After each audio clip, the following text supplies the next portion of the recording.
message, isn't it? I'm thinking about compassion, critical thinking, and courage being something you could cycle back to in this piece, as Yeah. certainly the critical thinking and courage. Okay. One of the things we are very good at in our profession is paying attention to individual children. We design our classrooms and our days so that children's different needs get met, different learning styles. We care about the individual, and we think about it. But little kids are more than just their personality and their preferences. They are members of families. They're members of communities. And they are developing a strong sense of identity as a member of a family and as a member of a community. Those social identities, the groups that we are part of, are as essential to children as knowing that this kid likes to sing and that one likes to dance. And it's something we haven't had a lot of practice talking about. For a little kid, the way we feel about their family is how we feel about them. Even though they don't have words to put to that, they can't describe it. But the way we think about, react to, make visible their family makes all the difference in the world. If we ask children to behave in ways that are in their family are not acceptable, we're creating a wedge, and we're telling children there's something wrong with who they are. If their family is not in any way part of the way we move, the visibility of our program, we erase their identity. We make them less than. We teach them shame.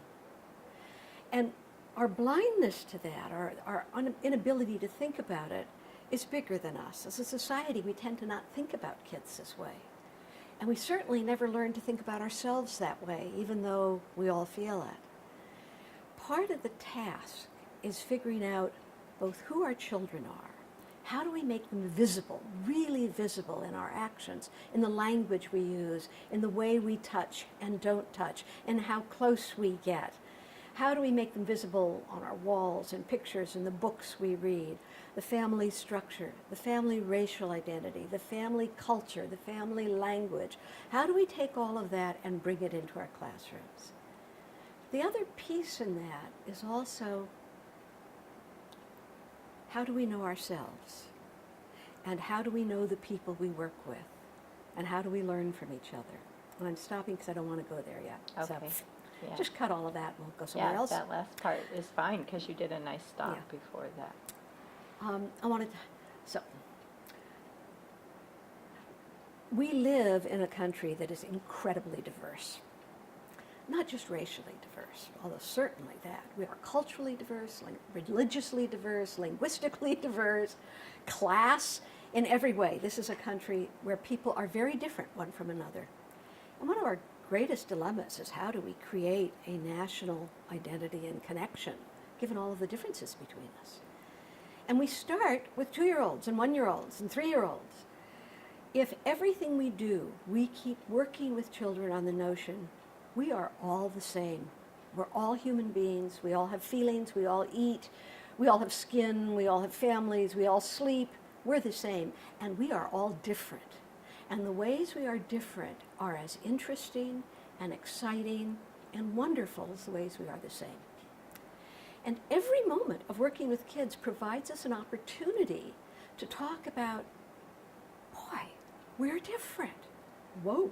We're all the same here. We all have skin. All of our skin bleeds. All of our skin, after it bleeds, gets scabs. 3-year-olds love scabs. Boy, are they important. But our skin comes in lots of different colors. And we get our skin colors from our birth mommies and daddies. That's really cool stuff. We are all the same. Everybody eats. But we eat really different food. We like different food. And different people make food for us. In some families, mamas cook food, sometimes it's grandmas, sometimes it's granddaddy, sometimes it's uncle.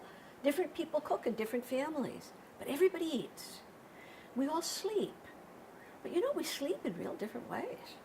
Some people in hammocks, some on the floor, some with their granny, some in their own bed, some in their own room.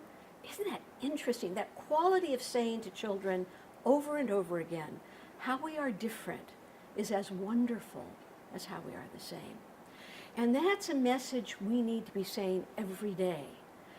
It gives children permission to be who they are, to be proud of who they are.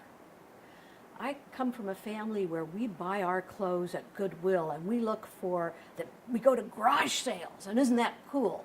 And you buy new clothes at the store that have the latest logo on them. That's really interesting, but it's okay to be who I am. It not only teaches us to honor and respect difference, it teaches us to honor and respect our own families. Right? So, was there any